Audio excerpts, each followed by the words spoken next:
பங்குச் சந்தையில் யார் யார் இருப்பார்கள்? பங்குச் சந்தையில் நிறுவனங்கள், பங்கு தரகர்கள், முதலீட்டாளர்கள், வர்த்தகர்கள் மற்றும் ஒழுங்குமுறை அமைப்புகள் முக்கிய அங்கமாக உள்ளனர். இதில் முதலாவது நிறுவனங்கள், கம்பெனிஸ். ஒரு தனியார் நிறுவனம் தனது வணிக விரிவாக்க தேவைக்காக பொதுமக்களிடம் நிதி திரட்ட பங்குகளை வெளியிடுபவர்கள்.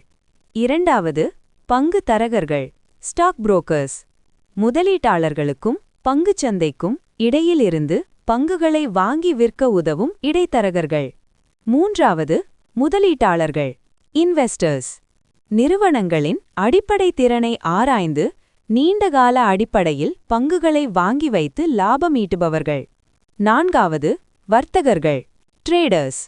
தினசரி அல்லது குறுகிய கால விலையேற்றங்களை பயன்படுத்தி விரைவாக வாங்கி விற்பவர்கள். வீடியோ பிடித்திருந்தா ஒரு லைக் போடுங்க. உங்கள் கருத்தை கமெண்ட்ல சொல்லுங்க. சப்ஸ்கிரைப் பண்ண மறக்காதீங்க.